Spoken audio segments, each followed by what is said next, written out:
Karen stared smugly as the bulldozer rumbled down the driveway, metal teeth tearing through the freshly erected fence. "You can't do this," she shrieked, clutching the wooden posts. But it was too late. The barrier she had constructed, intending to cut me off from my own home, was being reduced to splinters before her eyes. I watched, jaw clenched, as justice was swiftly served. This was war, and I had just fired the opening salvo. I'd spent years cultivating the perfect suburban oasis, a meticulously landscaped yard, a sparkling pool, and a long, winding driveway that felt like a private country road.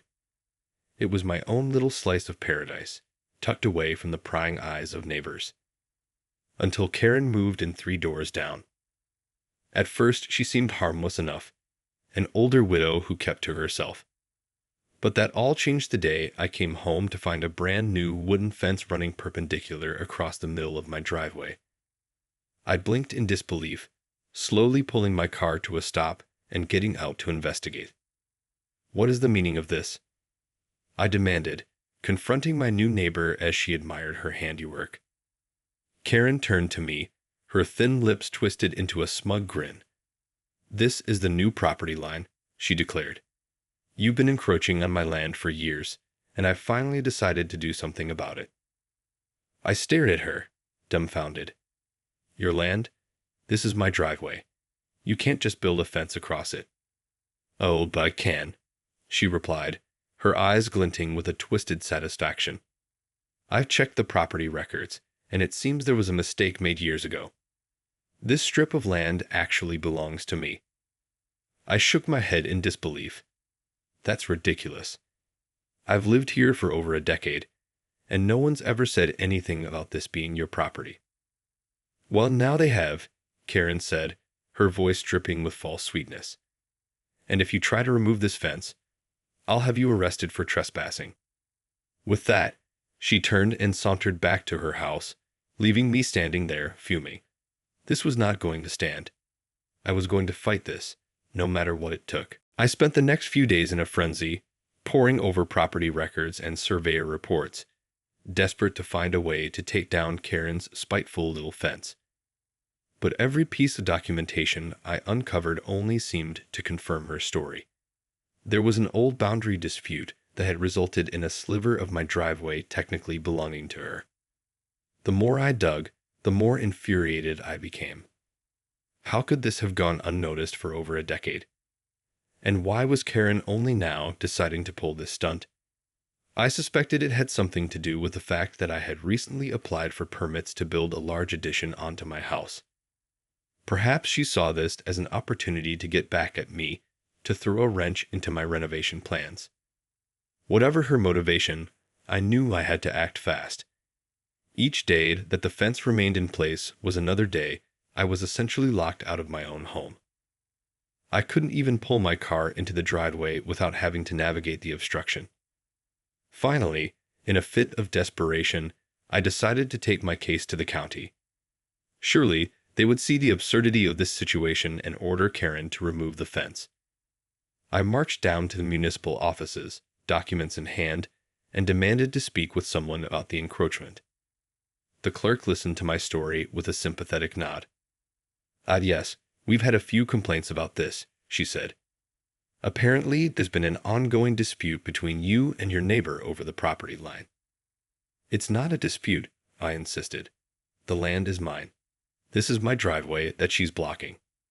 The clerk held up a hand. "I understand your frustration, sir.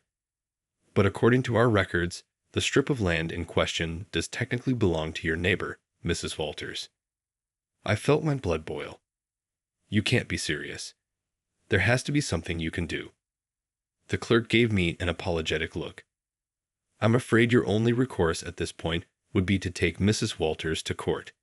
The county can't intervene in a private property dispute." I left the municipal office with my fists clenched, my mind racing. Taking Karen to court would be a long and expensive battle, and there was no guarantee I would win. No, I needed a faster, more decisive solution. And that's when I hatched my plan. The next morning, I woke up early and made a beeline for the county courthouse. I knew it was a long shot, but I was desperate enough to try anything.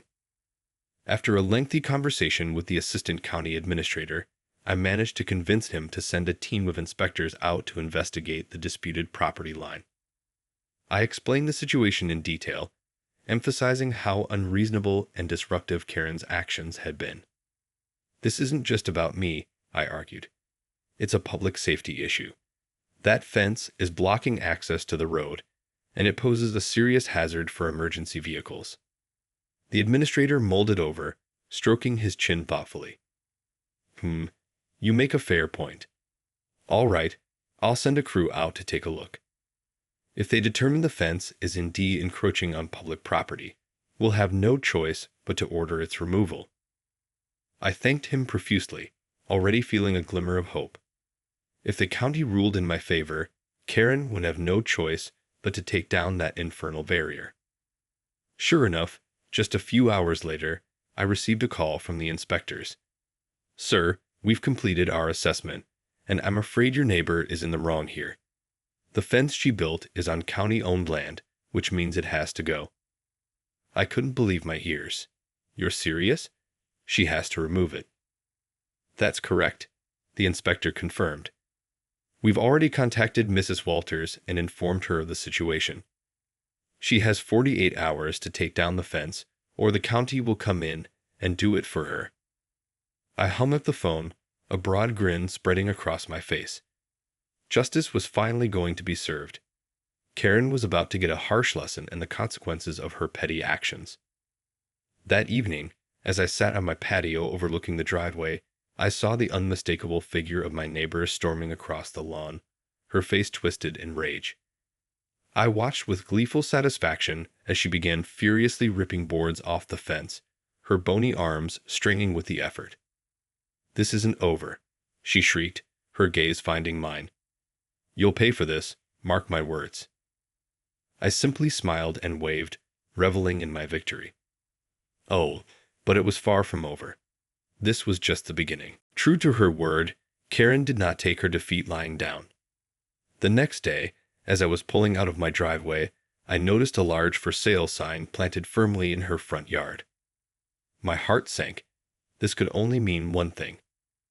Sure enough, later that afternoon, I received a frantic call from my real estate agent.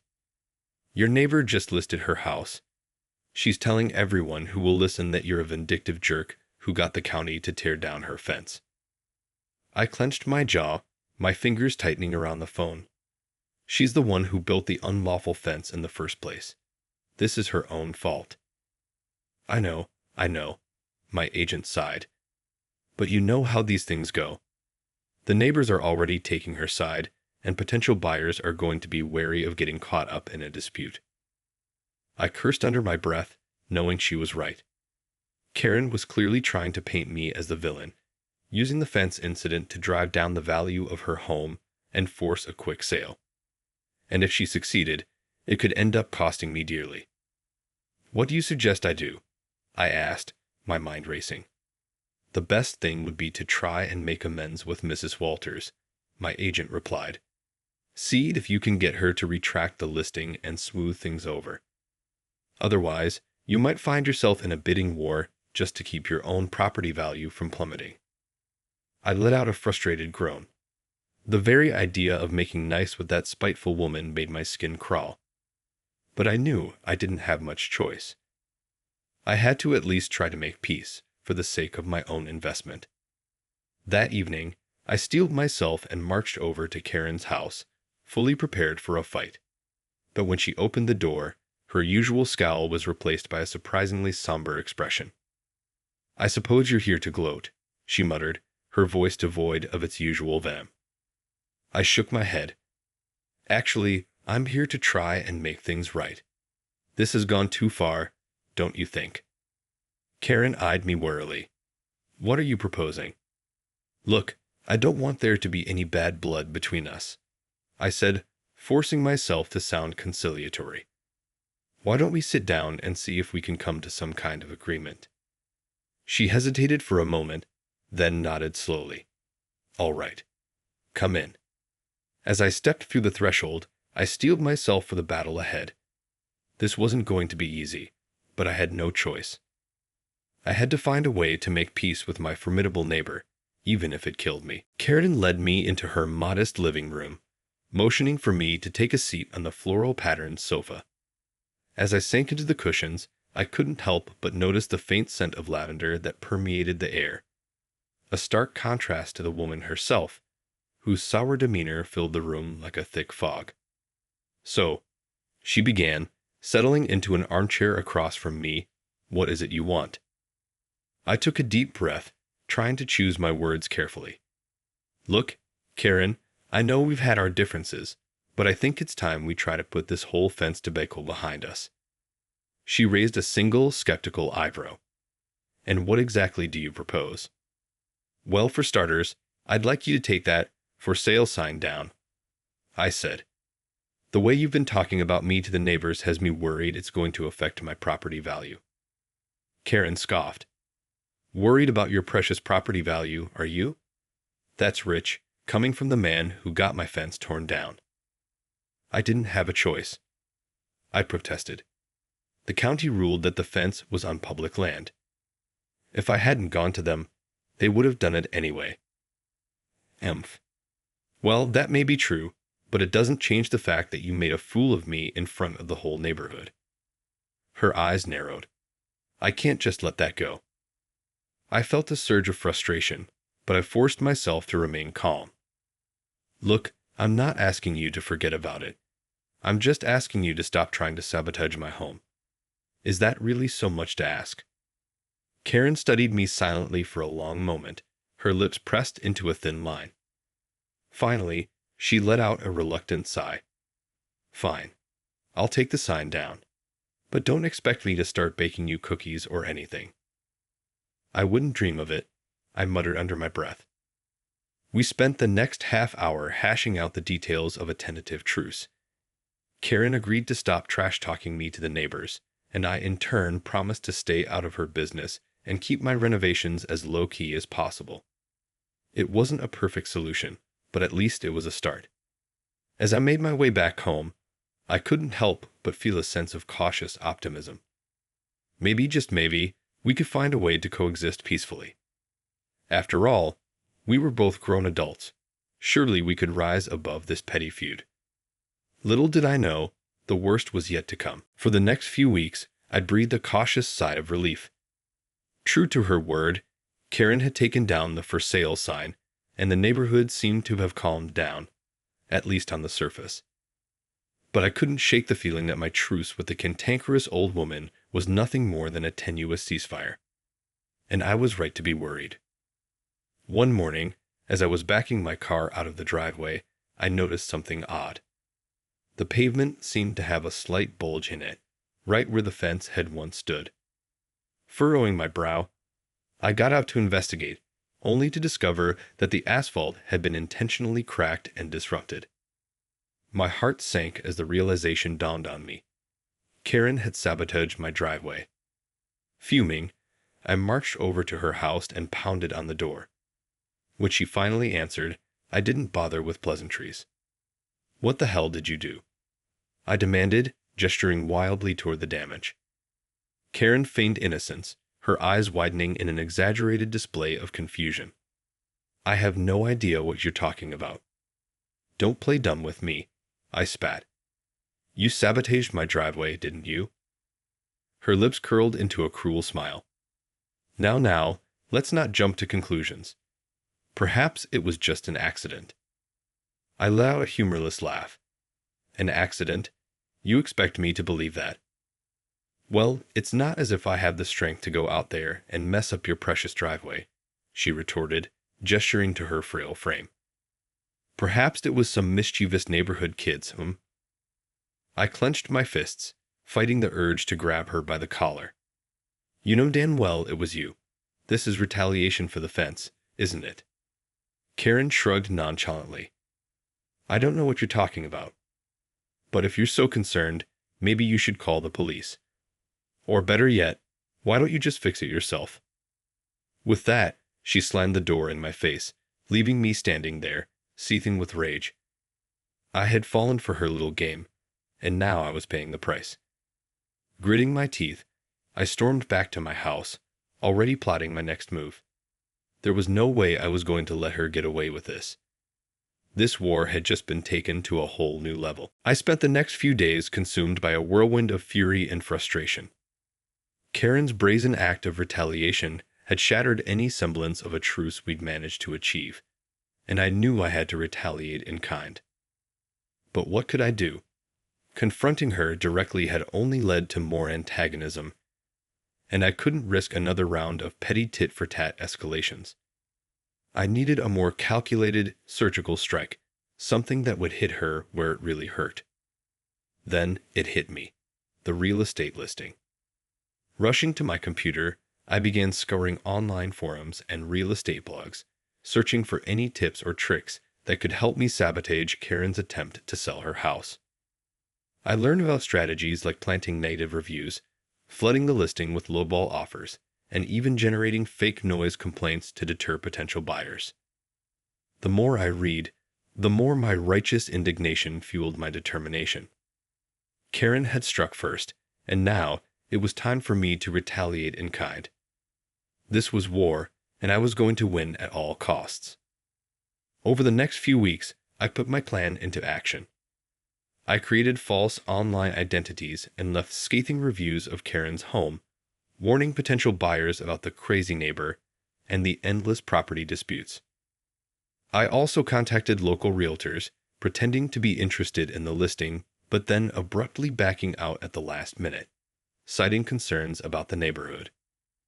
And when that still wasn't enough, I even went so far as to file a series of noise complaints with the city, citing alleged late-night parties and barking dogs. The authorities, of course, found no evidence to substantiate my claims, but the damage had been done. Karen's listing languished on the market with no serious offers in sight. As I watched the days turn into weeks, I couldn't help but feel a twisted sense of satisfaction. Karen had brought this upon herself, and now she was reaping the consequences. Perhaps this would teach her a lesson of the dangers of tangling with me.